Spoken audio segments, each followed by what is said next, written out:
सो hey guys, स्वागत है आप सभी का टेल्स ऑफ फाइटिंग गॉड के एक और बहुत ही कमाल के वीडियो के अंदर, जो कि इसके आने वाले एपिसोड का ट्रेलर वीडियो होगा, जिसको मैं ब्रेक डाउन करने वाला हूं और हम लोग ये देखेंगे कि अब ये कहानी किस तरह से आगे बढ़ेगी। तो जैसा कि अभी तक हम लोगों ने इस सीरीज के लास्ट एपिसोड में देखा था कि नेशनल मास्टर जब बैटल एरिना में आ चुके थे, तो जितने भी उनके रिबेलियंस होते हैं वो सभी के सभी जियानगू के नियमों को तोड़ने वाले थे। जैसे कि चिनमू नेशनल मास्टर की हेल्प करने के लिए अपने हेवनली डीमन सेक्ट को बुलाता है, जैसे कि वो लोग उस बैटल एरिना वाले माउंटेन को ही यहाँ से टेलीपोर्ट करके ले जा चुके होते हैं किसी दूसरी जगह पे। और फिर उस जगह पे जिस तरीके से नेशनल मास्टर ने अपने दुश्मनों को मारना शुरू किया था, वो तो नजारा ही देखने में बहुत ही ज्यादा औसम लगता है, क्योंकि नेशनल मास्टर के सामने इस फाइट में कोई भी टिक ही नहीं पाया था। और जैसे ही बस सभी रिबेलियंस को भड़काने वाले बंदे को मारने वाले होते हैं, तो फिर तभी वहाँ पर एक और सेक्ट की एंट्री होती है, जो कि लॉर्ड बुद्धा के स्टैचू के ऊपर बैठकर आए थे। इस ट्रेलर की शुरुआत में अब हम लोग सबसे पहले उसी स्टैचू को ही देख पाते हैं, जो कि फाइटिंग एरिना के अब एकदम ही करीब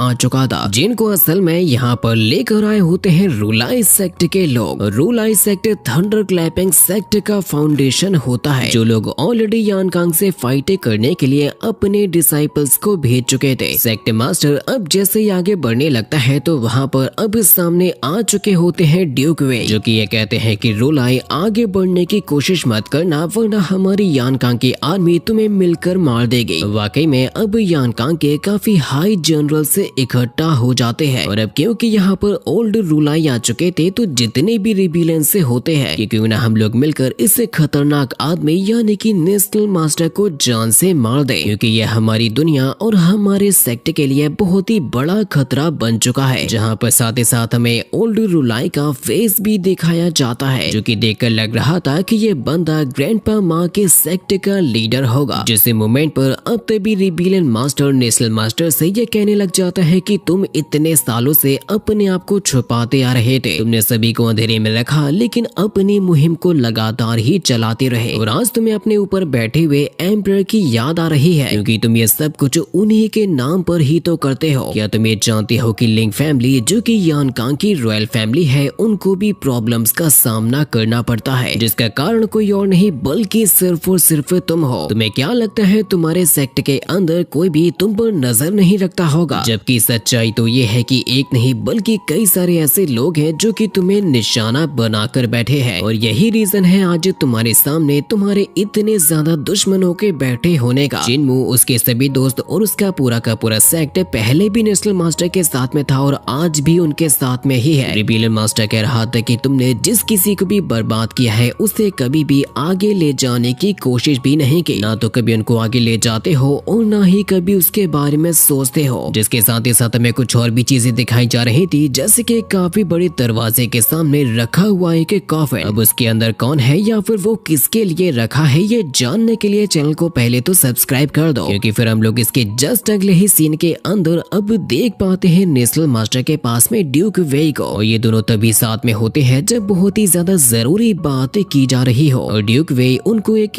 ऐसी ही खबर भी सुनाते हैं, जो कि उनका दिल दहला देता है, क्योंकि इतनी बड़ी साजिश खुद उनके लोगों के द्वारा रची गई थी। और ये एकदम सही बात होती है कि जब तक हमें हमारे अपने ही धोखा ना दे, कोई बाहर का हमारा बाल भी बांका नहीं कर सकता। साथ ही साथ हमें सबसे लास्ट सीन के अंदर दिखाया जाता है यानकांग के एम्परर को, जिनके पास में कोई एक बंदा खड़ा हुआ था, जो कि उनसे बात कर रहा था। तो एम्परर उससे ये कहते हैं कि तुम्हें शक किसके ऊपर है, और वो गद्दार कौन होगा, आप लोग मुझे कमेंट में जरूर से बताना। और साथ ही साथ मैं एक न्यू सीरीज को भी स्टार्ट कर रहा हूँ, जिसके ऊपर आप लोग अपना पूरा प्यार दिखाना और चैनल को भी सब्सक्राइब जरूर से कर देना।